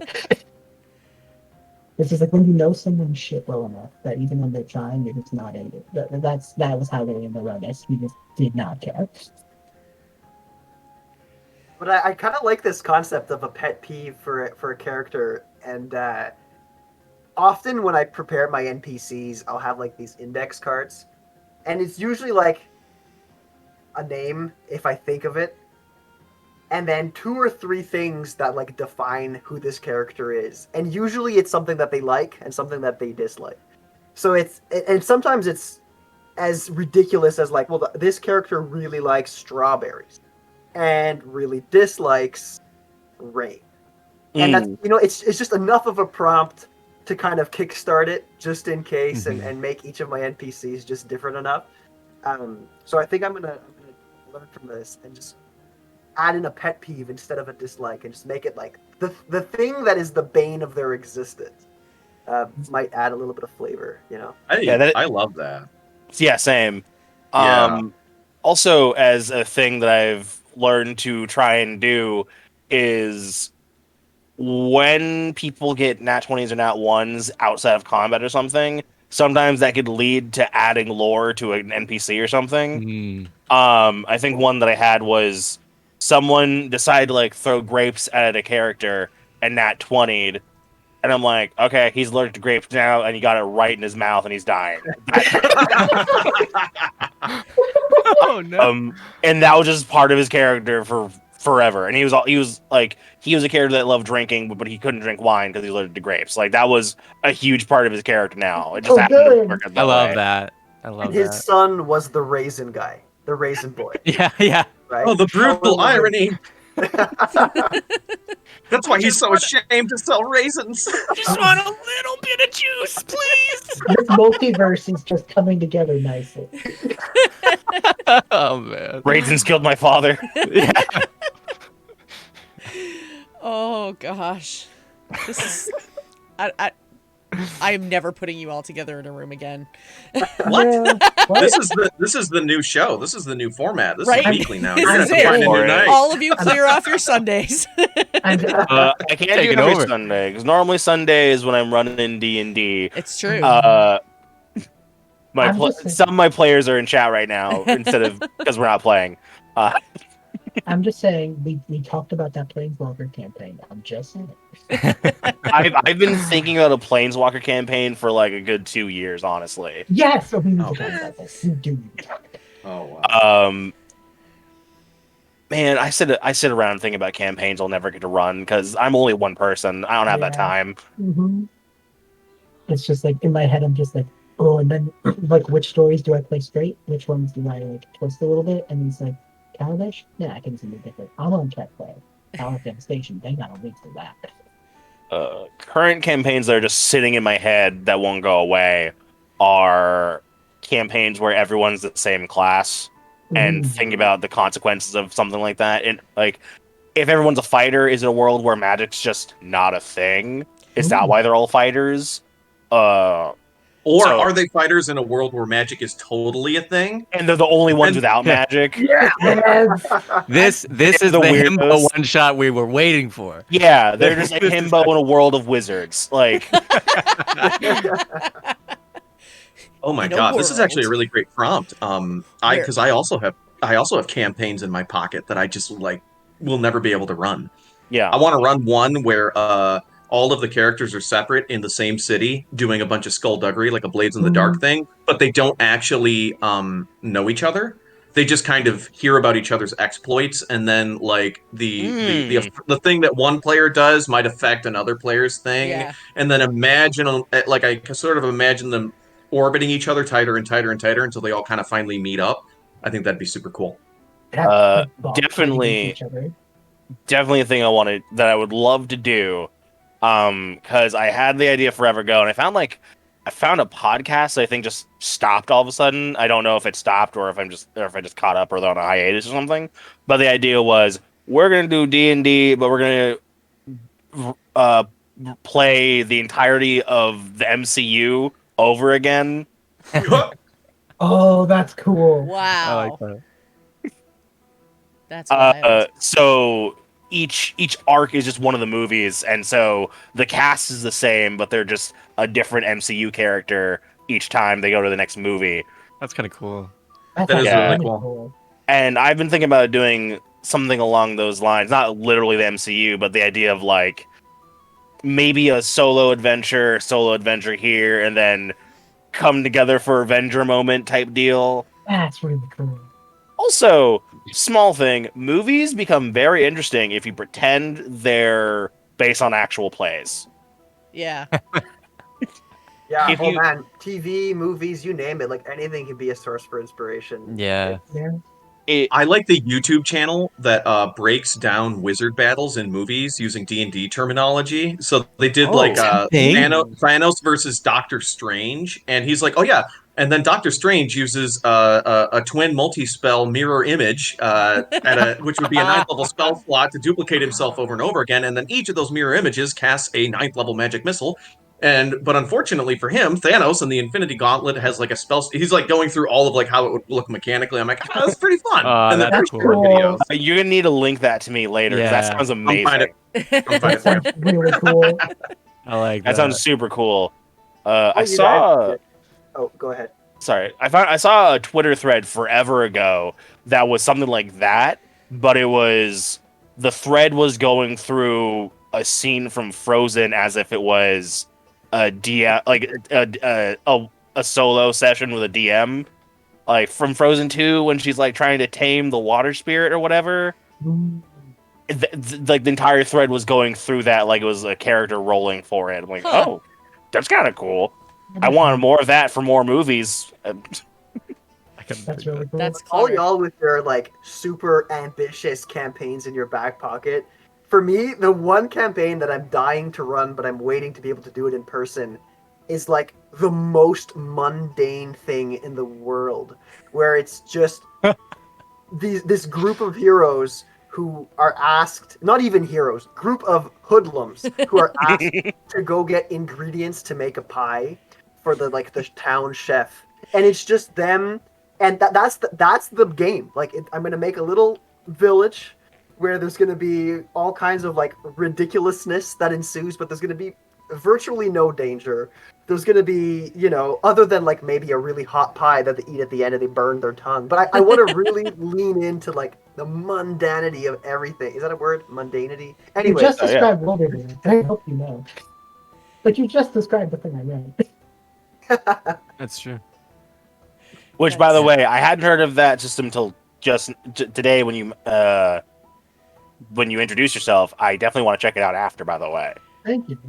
how did it go out? Like how did it turn out? Oh, not that exact storyline, but the like mundanity thing is Yeah, like yeah. exactly what it's based on. People can have magic and stuff, but like basically there's creatures, but there are monsters. But the rule for monsters in Wyldrvir is you don't hunt them. You work out their zoomies and then they calm down. Gotcha. So all creatures' aggression can be directly linked to them having too much magic. And when they're in like a magical overload state, they just get way more aggressive. And the role with monster helpers is to guide them, like get them out of the city, and then calm them down. So then Sounds- everything else is really sounds like a great way to teach kids conflict resolution. yes. Like Yeah. this is the kind of thing I'd run if I was like a counselor of like the local school club with a name that I'm forgetting. Game club. Yeah. Game club. That's it. That's what I'm gonna say. I'll get more to it another time, but I think there are a few more back pocket campaigns that we need to get back to. I feel like office worker campaign Mm. is Papers now what and I wanna do. paychecks. Yeah, papers and paychecks. No, for me, I did a one shot of it. I'd love to do more of it because it was just so fun. I don't know how well it would work as a full campaign, but it was just like it was kaiju. We did kaiju. Everybody was like Godzilla-esque monsters. Mm. It was so funny. Like one of them was like I forget what their name is. Their name was like Googobber or whatever, and he was just a giant worm, and he had like a cult following. Oh my god! And he would like amass his cult to do tasks for him, but he was just like it was like takes place on Earth. And he was like in the Amazon jungle, and he was just this giant worm. But it was awesome because the one shot ended with all the players like fighting each other, and they actually all killed each other. and the best part was too, like I was working on this. I gotta refine it, but it was like a little homebrew whatever thing, one shot thing. But it's like every time they did damage, it would be like, okay, roll like. It was like roll like 300d something, you know. Like, it was always like stupid amounts of numbers because it was just so funny, which made it hilarious because you could get like thousands of damage or like 10. So it was just like pure comedy. It's just a bunch of fun. So at that point, you were using like online dice rollers, right? For the, Yeah. Okay. Going back to Pouring like a their bowl favorite set full of of dice. Their favorite set of dice is the Google random number generator, I think, because it gives them a lot of nat 20s. There you go. My back pocket campaigns for myself. Planeswalker campaign is one of them. I tried to do it. I even tried one time. It kind of fizzled out, but I'm gonna try again. I wrote like 2 or 3 campaign books for Wyldrvir, and I've not gotten to run them with people yet. So, you know, I wrote them, so I wanted them. The Halloween one might be my favorite. It's the only book in the entire thing that has a bad guy, and it's this ghost mayor who wants to plunge the town into darkness. You know, very typical villain, cartoony stuff. And the party, his goal is manipulate the party to do like little mundane tasks that inadvertently help his goals. But because he can't let these kids in on what he's doing, the task is go knock down that fence. And the fence, when it gets knocked down, has like a bunch of like dark magic drop from it and everything. Like, it's this man's farm, you know? But because the task was knock down the fence, the kids can stay behind and clean up and like return it to normal and thwart the mayor's plans and still get the reward because technically and all of the missions the mayor has the party do follow that line of logic. Each of them have the well, technically we did what you said, so you can do every mission in the game and still get the hero ending because you stayed behind and did the right thing after the fact, but you did still do what the mayor asked you to do. And that's how I just thought that was hilarious, and like the villain's characters slowly getting more and more irritated because they can't let the kids in on what they're trying to do, but they keep thwarting their plans. They can't say that they're doing anything wrong. It's great. Oh, it's great. The last one I mentioned is I got a dream campaign off the ground this year. A friend of mine was making jokes about like, man, the Shadowfell's just the worst. Like, the Raven Queen's got to get out of there. Get her out. And just, like, Discord chat just kept saying, get her out, you know? And I was just like, y'all, that's a campaign I do know. You know that, right? Like, I'm going to chase this now. And then I do my Googling as I do. Turns out the Shadowfell was once the Queen of Shadow and made it worse by filling it with negative energy. And my brain went, so, in theory, there's a plane of positive energy. If they got artifacts from the plane of positive energy and brought them into the Shadowfell, could you undo the damage and then make it even better and turn into like the plane of like Twilight or something, you know? And then from that thought, I was like, that's a campaign. And then I just started, and the best part of it is I picked people who I've played other games with past campaigns and things like that. Because the Shadowfell does the upside down thing as like inverse versions of the world, you know, like Evernight is Neverwinter and all that. Yeah. And in my head, I was like, so I have to take places from games we've played and invert them and invert characters that they know. So they'll go into like Shadowfell Tinchel from Camping Over the Podcast or like Shadowfell Tetopolis, and it's a very different vibe. And I'm excited for it. Go for it. It's such a I get to write. I write almost nothing new, and I just have to tweak a few things, and it's a whole new town. It's great. So sorry. The kaiju thing that Seth mentioned reminded me of the thing that I've been talking about with. This has come up with multiple people multiple times where I've seen several people have the idea. It's like, I want to play a mecha campaign. Gundam. I want to play Gundam. And of course, what everyone does is, boy, I could just play another system, or I could heavily homebrew 5e like everyone else. Because that's fun. Don't system shame people. That's my personal opinion. Don't Fair.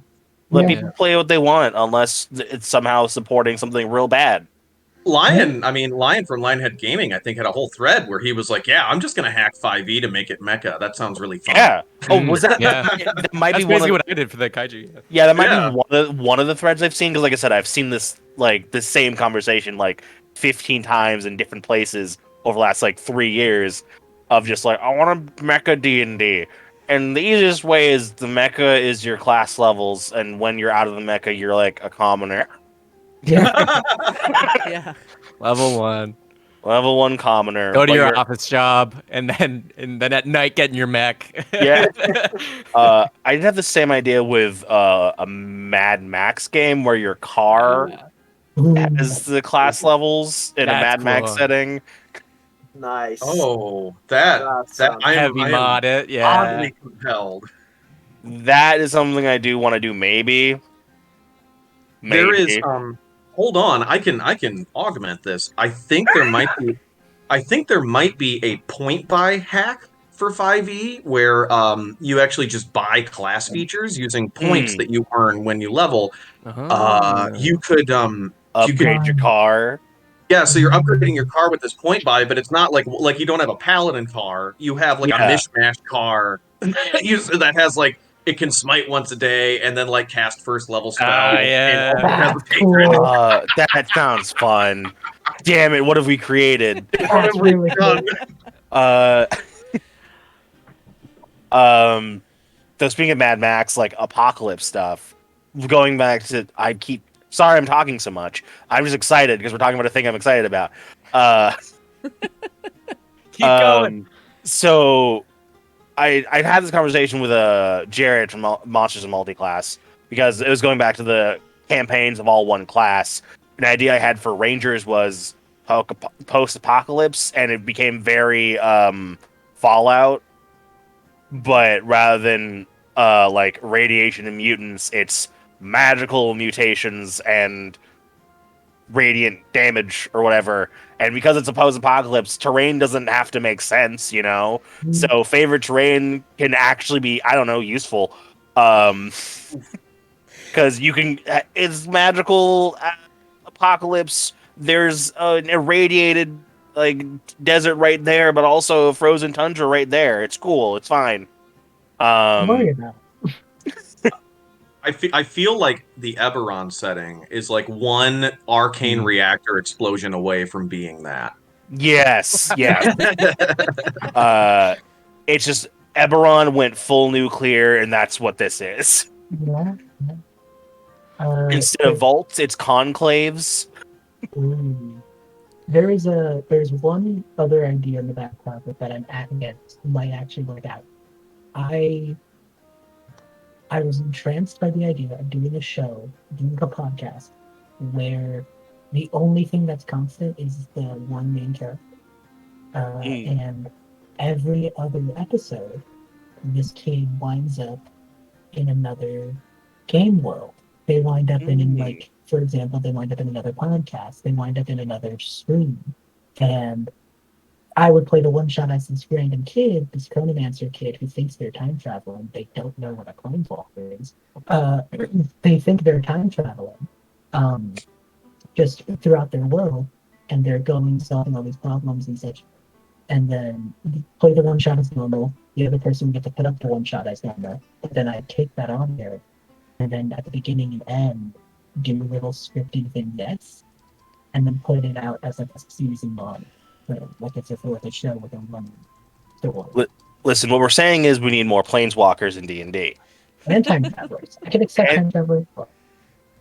Time travel, while fun, is scary for D&D Lore specifically. Yeah. It is absolutely horrifying as a DM. Is like, but what if they change what? Oh no. Yeah. I Forward did a time travel, okay. Backwards, no.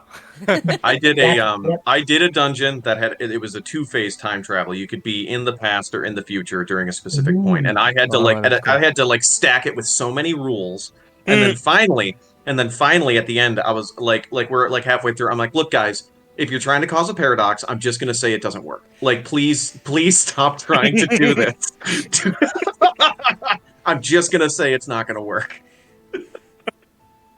Not allowed. You can That's do a cool some really concept. fun stuff with time travel, right? Or even like visions or psychics, that kind of stuff. There's a lot of really fun narrative things that you can do where it's like, oh well, you see this, so now you have an objective for your party to go towards. Just because you saw it doesn't mean it's gonna happen. You know, Yeah. that was one timeline into reality. It can really have a lot of fun consequences to kind of fiddle with as a game master. And even as a player, in the player's seat, if you're someone who is role playing a character who's seen the future, man, you got all kinds of fun opportunities to share that with everybody at the table, to like express doubt about if I tell them about it, does that put me in a new reality where we're not going to make it anymore? You know, all that Right. kind of The stuff. second you say it, maybe you're speaking it into existence. Yeah, exactly. The trick I've learned with good visions is to put it next to where you think the players will be. So like in the same location, but definitely like you don't want them to be in the room where the vision is happening, because that's like impossible to line up. And then you anchor it to some kind of a sensation, like a smell, or like there's like a gunshot in the distance. And then but it's happening elsewhere. Like the vision might be like, oh yeah, you see the bad guy walk into the bed chambers with a knife in his hands, and he's going to assassinate the king. Like that's the vision. And also there is a strong scent of lavender in the air for whatever reason. And then you hit the players when that time comes to enact the vision. You hit the players with the, oh yeah, you have a feeling of deja vu and you smell lavender, and then just watch them panic. Just watch the chaos. And you have as many Evil. false alarms as you want. Oh god, yeah. You could red herring the shit out of Yeah. that. I've never had, in any game I've run, I've never had a player or like a character who had any kind of visions of the future ever, so I've never actually had to deal with that situation. Though I have multiple times had to deal with seeing things in the past, because actually the same character from the story I told earlier with the fighting daughter as he fell thing, one of his class's main abilities was when he touched a weapon or a piece of armor, I think it had to be related to like combat, he could see the history of that item. Oh, that's cool. I need to steal that for one of my characters. So I had to spend a lot of so whenever they looted, like, I find a knife, what does the knife tell me? Ah, it's nothing special, it's just a knife, but what does it tell me? I want to know the 15 lives that were touched by this knife. You And need to have one of them just be a man who used it for bread. Like, just- right. Yeah, it's been like 500 years of like cutting bread. Just One time I did use it very well, and everyone like got mad at me for doing this, where I had a villain who knew about this power and like basically recorded a video on the knife. Oh, that's really smart. Oh man. super cool. It's like, hey, nice to see you. Peace later. You fell for the plan. If you're seeing this now, your friends are dead. And like, I killed him with this knife, actually. Like- I'll let you watch. All right. Well, unfortunately, it is that time. Oh, We no. need to start wrapping up. I know it's already been 2 hours. So has it? It has. It is 5 minutes until. So we gotta wrap it up. So what I'm gonna do is I'm gonna have everybody go back around one more time and just remind us of who you are, where we can find you around the internet. And Ben, we're gonna start with you. Hey, if I drag this out, we could be here forever. Just Ooh. everyone keep the conversation going and just talk over me. I'm going to do this really slowly. End No. Just some more poetry. Just a lot of poetry. Yeah. So, I'm Benjamin. You can find me on Twitter at TTBenjamin1. You can find my show, Lawful Great Adventures, at great_lawful. I hope you all go and listen. We are in the home stretch for our first campaign, currently on probably one of the most brutal death march dungeons that I've ever run in my life. The party is shaking in their boots, getting their butts kicked over and over again. It's a delight. I'm getting a lot of my frustrations out. My show is a Pathfinder First Edition actual play podcast about four friends on a long journey home. It's narrative, immersive, steeped in lore, good acting stuff, some like halfway decent production values when I feel like putting effort into it. I love it. I'm Halfway proud of it. decent. Yeah, oh please. I love it. I'm proud of it. I hope you all take a chance and go listen to it. And how many hours long is it? It is about as many hours as your last Witcher 3 playthrough. So if you want a lot of content, Lawful Great Adventures. I also play Jay Valjean on Ripples in the Gray right here on Shared Experience on Tuesdays, and I play Red Iron on Roll for Chaos's Sparrows. So, TT Benjamin at great_lawful. Cheers. Thanks. All right. Yes, the Lawful Great Adventures podcast is totally worth your time. So, go listen to it. Like, we'll finish up here and then you should go start it. So do that. All right. And let's see. Next, we'll go to Seth. All right. Yeah, so Seth is my name. I'm the DM for the Cheaper by the Dungeon podcast. You can find my socials at Twitter at SethCBTD, or you can find my show, Cheaper by the Dungeon, at Cheaper Dungeon on Twitter. Also, if you looked at that pinned tweet there, we actually got new merch. We just started. New merch. That's not the only one. We got cooler ones than that. So even if it's not all show related, some of it's like Tiefling and Ranger and all that stuff. So even if you just like D&D in general, there's some good stuff in there if you like it. Yeah, you can find my podcast anywhere you get podcasts. It's a show all about treasure hunters and treasure hunting and our three main players scouring the lands looking for the greatest treasure of all. Not friendship, I trust. Promise me. It's not going to be friendship at the end. It'll be something. It'll be love, right? Yeah, well, love and friendship. Spoilers, but no, we also do musical numbers throughout the show every now and then. And actually, we have 3 seasons of the show right now. There's catch-up recap points before each one, so if you want to hop on at any point, you can. And we're just entering into a new arc with a magic kingdom of floating islands, everything. And there's an actual song leading into that arc. So tune in Tuesday if you want to hear that little song we made. And we have fully produced musical episodes too. So if you want just a one condensed, one shot little thing of our show, it's almost audio drama like. Go listen to our summer musical or our Christmas ones. There's a bunch in there. So something for everybody. I love that. Yeah. Oh. You said floating kingdom, and I'm hooked. There you go. Only thing a D&D player wants are things that float that shouldn't be floating. I saw that tweet earlier. Yeah. And let me tell you, probably by the end of the arc, it's not going to be floating anymore, knowing that my crew is. Well, I was gonna say the only thing they want are things that are floating that shouldn't be floating, and armor that has pockets. Yes. Armor needs pockets. I'll never give them it. Yeah. Thanks, everybody. All right, Matt, we'll go over to you next.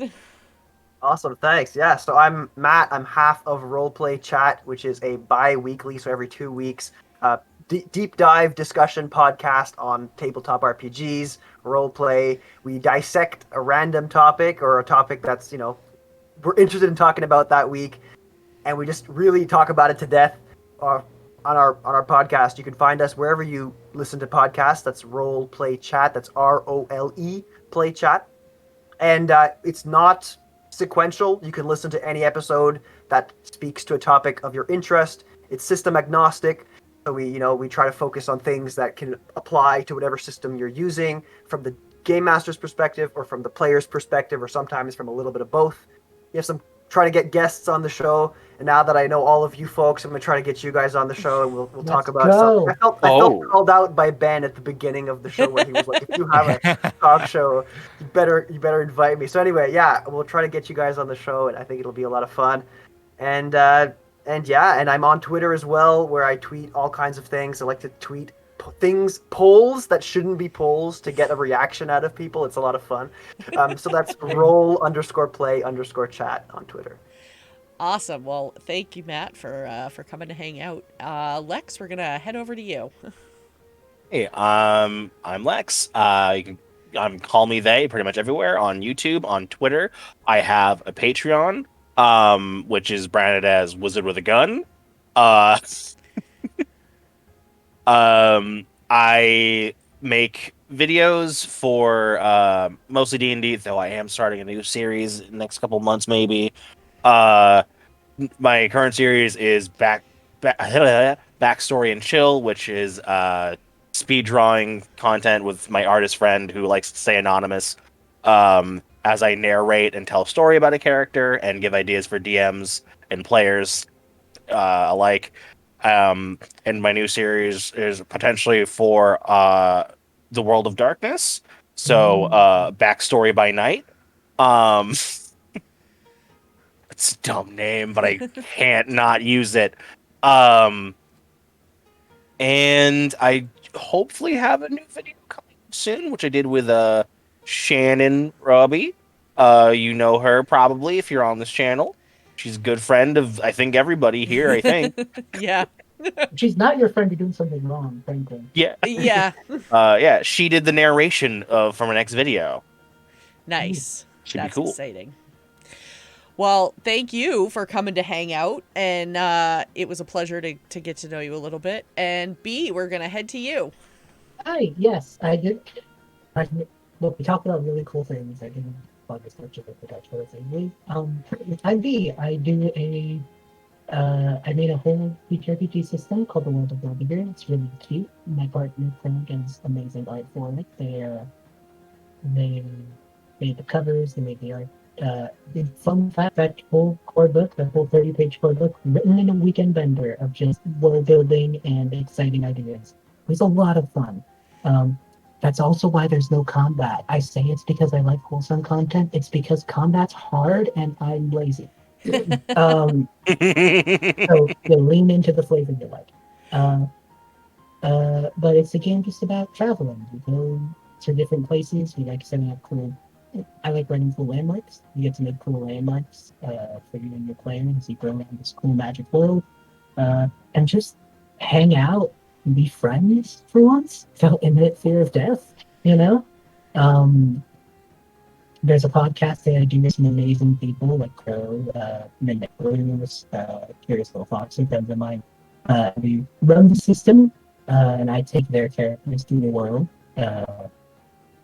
It's a really fun time. The whole game is free on the Google Drive link. I can literally just DM me for like, hey, I want to play this game, and you'll have multiple campaign books, one shots, everything on the Google Drive link because publishing is hard and I'm lazy.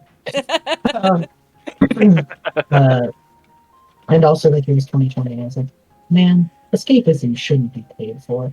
That asterisks, please buy out your indie developers' content. My escapism shouldn't be paid for. But other than that, I just like doing TTRPG-related things. I did the Flash Warriors podcast first campaign. I'm hoping to bring it back from a very long hiatus for something fun. That's that. Oh, I might be doing some streaming things soon. I don't know about that. I might be. My love for all things card game might get involved. And I also just am working on other various things. If you follow the Wyldrvir Twitter, that's basically my personal, and you'll see my 2 a.m. ideas. It's just like, hey people, what you on with this idea that I just had? Yeah? Okay, give me 20 minutes. Okay, it's done. It's kind of how it works. All right. Well, thank you all so much. This has been such a great conversation. I knew this was going to be a lot of fun, but I appreciate all the laughs very much, and I know chat enjoyed it too. I am GamerMomLuna. This has been Tales from the Tavern. We're here every Sunday night at 8 p.m. Eastern Time, 5 p.m. Pacific, with a different group of guests every week, and all of the questions come from chat, so the conversation is never the same twice. You can also catch Benjamin, like he said, on Tuesday nights, also at 8 p.m. Eastern, 5 p.m. Pacific time on Ripples in the Gray, which is our Star Wars Fantasy Flight game. And on Wednesday nights, we have 50 Shades of Crimson, which is also a Pathfinder First Edition campaign. And we don't know what's going on. The city's on fire again. That's about it. That's about all we know. So that's also at 8 p.m. Eastern, if I didn't say that. We are going to we're going to go raid a channel called RPG Academy. They're playing some Dungeons and Dragons tonight, so we're going to go over there and say hello. And thank you all so much for coming to hang out. We will catch you again next Sunday night. Bye.